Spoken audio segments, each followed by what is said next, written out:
Salut à tous, on se retrouve aujourd'hui pour parler du Paris Saint-Germain ce mardi 13 février et on commence tout d'abord avec la Champions League car c'est le retour de la Ligue des Champions. Bon, le PSG joue le 14 parce que là il y a déjà des matchs ce soir, deux rencontres, donc nous ce qui nous importe bien sûr, ce qui nous intéresse c'est là les gars, le PSG contre la Real Sociedad, c'est demain, voilà, le 14 février, on en parle depuis longtemps quand même de ce match, ça y est les gars, on a J-1 de cette rencontre au parc demain contre l'équipe espagnole, donc ça fait la une du journal L'équipe aujourd'hui. On se veille bien sûr de match de Ligue des Champions, donc la symphonie des éclairs. Et on peut voir le trio d'attaque, donc Dembélé, Kylian Mbappé et Bradley Barcola. Donc moins virtuose mais beaucoup plus fulgurante que la MNM de Messi et Neymar. L'association de Kylian Mbappé avec Ousmane Dembélé et Bradley Barcola se lance à l'assaut de la phase finale de la Ligue des Champions. Premier test demain contre la Real Sociedad. On va parler bien sûr de cette rencontre, on en reparlera également demain en faisant l'avant-match. Mais on va parler bien sûr de ce match parce qu'il y a pas mal de choses aussi à dire, même si on est la veille. Donc tout d'abord, c'est quoi le programme aujourd'hui pour le PSG ou même pour la Real Sociedad qui est actuellement à Paris. Donc entraînement du PSG au campus ouvert aux médias, c'était ce matin à 11 h l'entraînement. Donc conférence de presse du PSG au campus de Luis Enrique accompagné de Fabien Ruiz. Donc demain les gars, on reviendra sur ce qu'a pu dire Luis Campos et Fabien Ruiz, qui ont été en conférence de presse là à 13 h. Donc là, elle est finie. On reviendra sur tout ce qu'ils ont pu dire demain. Donc la conférence de presse de la Real Sociedad aura lieu tout à l'heure à 18 h 30. Il y aura un entraînement de la Real Sociedad au Parc des Princes ce soir à 19 h, toujours la veille. De toute façon, d'un match de Ligue des Champions, l'équipe visiteuse s'entraîne dans le stade où elle jouera le match. Voilà, c'est logique. L'arbitre du match de mercredi sera l'Italien Marco Guida. Donc un arbitre qui avait déjà arbitré un match du PSG. Donc c'était en 2021, c'était contre Leipzig. Il y avait une victoire 3-2 des Parisiens. Donc voilà, ce serait un bon résultat, mais voilà, ce serait quand même 2 buts pris.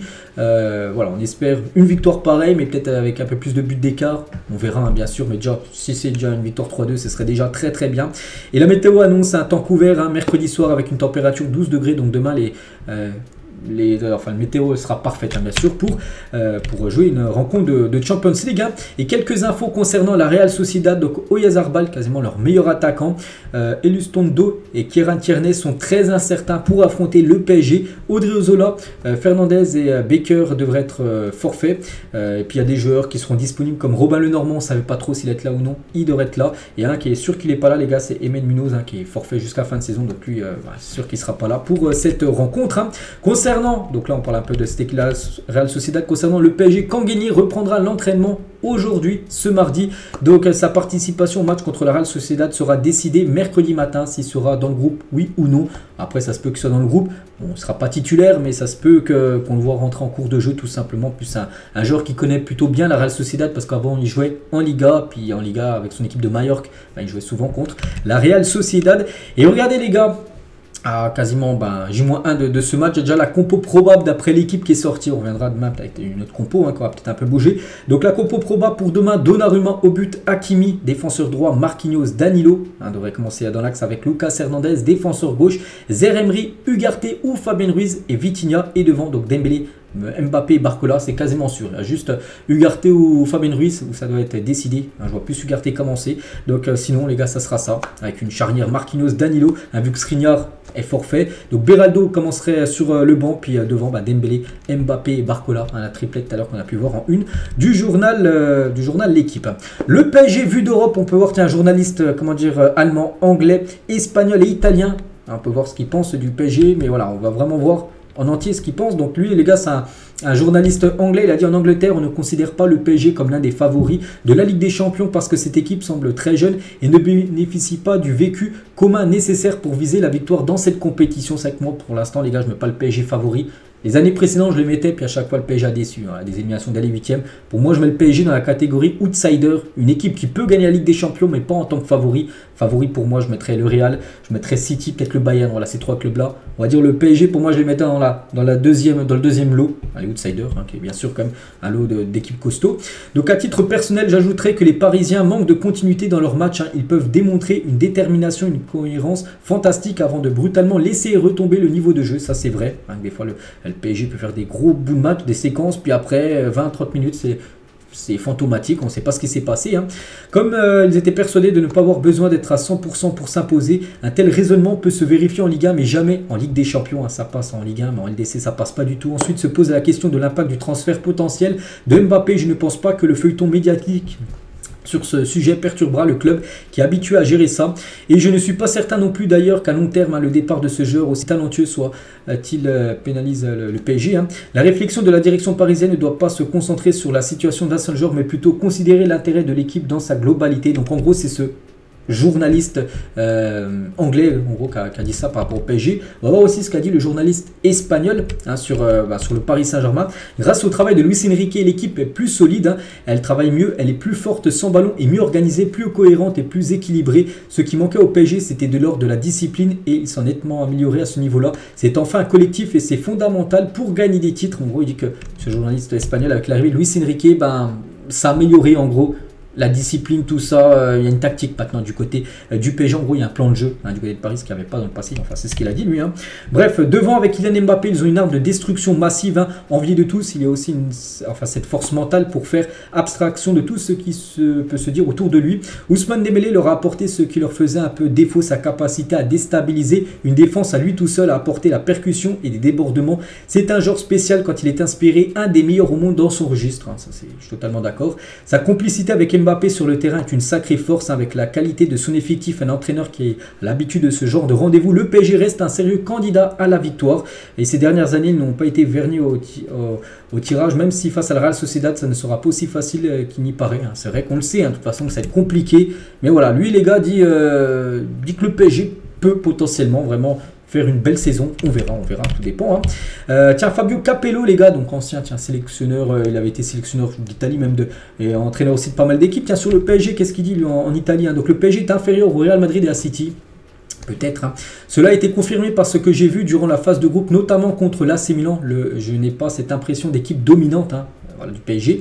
Maintenant, j'ai conscience que Luis Enrique est encore en train de tester des choses et qu'il n'avait pas encore réussi à mettre en place son jeu actuel.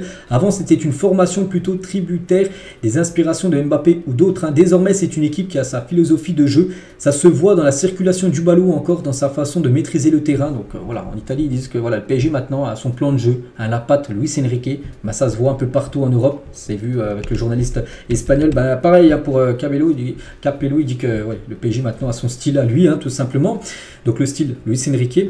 Donc la situation de Mbappé, il parle à chaque fois d'Mbappé. La situation de Mbappé est par ailleurs quelque chose de bien abstrait. Quand vous disputez la Ligue des Champions, personne n'entre sur le terrain en pensant à autre chose. Je confirme les sensations du début de saison. Le Real et City devant, le PSG à un cran en dessous. C'est ce que je dis moi, un peu outsider on va dire. Le Bayern encore plus loin derrière car il me plaît pas en ce moment. Le Bayern pour moi ça reste quand même s'il flop ces derniers temps, ça reste une équipe qui peut qui est redoutable, on le sait. Et je ferai attention à l'Inter, qui est peut-être sous-estimée hors d'Italie, alors qu'elle est pourtant en train de gagner le championnat et a été finaliste de la Ligue des Champions en juin dernier. Donc voilà ce qu'a pu dire Capello sur le PSG. Le journaliste allemand, les gars, donc il a dit « Je ne vois pas de réel progrès dans cette équipe qui domine son championnat sans toutefois se montrer convaincante dans le jeu. Elle est trop dépendante de Kylian Mbappé. La défense parisienne est fébrile, elle concède, ça c'est vrai, beaucoup de buts, ça c'est vrai. N'oubliez pas que la Real Sociedad reste sur 4 matchs d'affilée sans marquer. Je l'ai dit hier, je pense que la Real Sociedad marquera demain contre Paris parce que le PSG prend trop de buts. C'est un problème. Bon après, voilà, si tu gagnes le match 4 ou 5-1, c'est pas grave. Mais si eux ils marquent et nous on ne marque pas, ça va pas aller. Donc ce milieu manque de lion et de caractère malgré l'émergence de Zeremri. C'est Ousmane Dembélé à droite et Bradley Barcola à gauche crée beaucoup de déséquilibre et il manque encore de régularité pendant que Colomani et Ramos se morfondent sur le banc. Je ne vois pas non plus de réelle amélioration dans le jeu par rapport au PSG de la saison passée avec Neymar, Messi et Marco Verratti. J'ai du mal à croire que Paris va subitement montrer un visage séduisant avec un 11 capable de renverser des montagnes sur la scène européenne. Le PSG n'est pas au niveau de City, du Real, de l'Inter, voire du Bayern qui n'impressionne pourtant pas dans le jeu. Je serais franchement très surpris de voir le PSG dans le dernier carré cette saison. Donc voilà, je crois que c'était le dernier journaliste en gros qui a dit ça. Donc voilà, ce que pense en gros on va dire à l'étranger. Voilà l'étranger, ce qu'on pense en gros du Paris Saint-Germain. Donc il y en a qui disent que le PSG peut faire une belle saison, qu'il y en a par exemple comme les journalistes allemands qui disent en gros qu'ils ne voient pas du tout le PSG atteindre les demi, voire l'écart. Donc voilà, bon, maintenant la vérité c'est sur le terrain. Et regardez les gars ce sondage que j'ai trouvé par rapport les chances actuellement des deux équipes. Donc le PSG 64% de chances de se qualifier pour l'écart, la Real Sociedad 36%. Après c'est bien les pourcentages, la vérité vous savez, ça se passe sur le terrain. Et quelques déclarations aussi de Marco Asensio, quelques-unes les gars, parce que l'AFP il a été questionné, puis il a parlé de la Real Sociedad, parce qu'il connaît très bien cette équipe avec le Real Madrid, il affrontait souvent cette équipe en Espagne. Les matchs seront difficiles, la Real Sociedad est une équipe que je connais bien, il joue un très bon football, très efficace, c'est une équipe étonnante parce qu'elle a de grands joueurs locaux, et un entraîneur qui a modelé son équipe depuis plusieurs années, c'est vrai que c'est, comme il s'appelle, Imanol Alguacil, je crois, l'entraîneur de la Real Sociedad, qui est un très bon coach, les gars. C'est vrai que bon, ils flopent là, ils sont pas dans un bon moment, hein, 4 matchs, ils n'ont pas marqué le moindre but.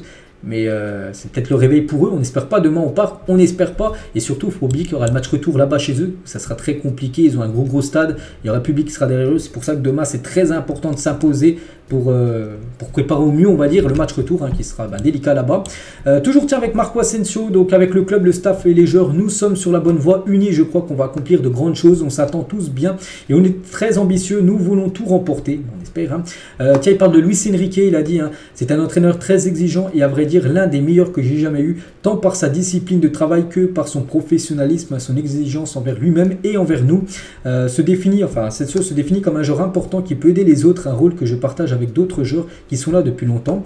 Asensio toujours, hein, j'étais dans une bonne période, je m'étais bien intégré à mon nouveau club, j'ai dû être patient en persévérant, j'ai travaillé dur pour revenir le plus tôt possible parce qu'oubliez pas qu'il a été blessé pendant 2 mois, hein, Marco Asensio. Ces derniers matchs, hein, j'ai pu montrer que je me sentais bien, je suis en forme, c'est que demain, je vais montrer la compo probable, mais il peut peut-être être la surprise d'être dans le 11 de départ. Hein, peut-être Barcola sur le banc, puis lui en attaque avec Dembélé et Mbappé, on verra. Mais c'est vrai qu'il mériterait d'être dans le 11 de demain. Et on finit les gars avec Marco Asensio, donc d'autres déclarations. Donc c'est un très gros pas dans ma carrière et j'ai hâte d'accomplir de grandes choses dans ce club, hein, du côté du PSG. Il raconte aussi ses premiers contacts avec Paris. J'ai discuté pas seulement avec Navas, mais aussi avec plusieurs coéquipiers de l'équipe d'Espagne qui m'ont dit beaucoup de bien du PSG. Peut-être Fabien Ruiz, hein, qui l'a parlé, puis voilà. Le club a un projet ambitieux avec de grands joueurs, un excellent staff technique. Hein. Mon football, mon expérience et mon leadership, ça fait ça fait longtemps que je suis dans le monde du foot. J'ai connu mon lot de succès, je crois que j'ai beaucoup encore à offrir. Hein. Je peux être un exemple et une source d'inspiration pour les jeunes joueurs du club et surtout c'est un joueur qui a déjà remporté la Ligue des Champions. Il a remporté 3 fois, je crois, Marco Asensio. Donc voilà. Je ne sais même pas s'il y en a des autres joueurs dans l'effectif du PSG qui a remporté non, je ne sais pas. Bref, lui, il a remporté la Ligue des Champions, Marco Asensio. Donc voilà, il a cette expérience, bien sûr, hein, du plus haut niveau. Hein. Et on finit avec lui. Hein. C'est dans l'axe que je me sens le plus à l'aise et le plus dangereux. C'est un poste qui exige beaucoup au niveau défensif et tactique. Et c'est dans ce domaine que j'essaie de m'améliorer avec l'aide de l'entraîneur et du staff. Voilà, donc c'est dans l'axe, en gros, il préfère le plus. Peut-être pas numéro 9, mais moi, son meilleur poste pour moi, c'est numéro 10, juste derrière l'attaquant. C'est là où il est pour moi le meilleur, hein, Marco Asensio. Donc voilà les gars, tout ce qu'il y a à dire aujourd'hui. Donc pas mal de déclarations hein, avec les journalistes, tout ça, Marco Asensio. Mais bon, voilà, on a fait une partie de l'avant-match. Surtout demain, cette fois-ci, ce sera la conférence de presse de Fabien Ruiz et Luis Enrique. Ah, parce que demain, on sera le jour J hein, de cette rencontre. Allez, je vous laisse les gars, je vous souhaite une très bonne journée et on se retrouve demain, bien sûr.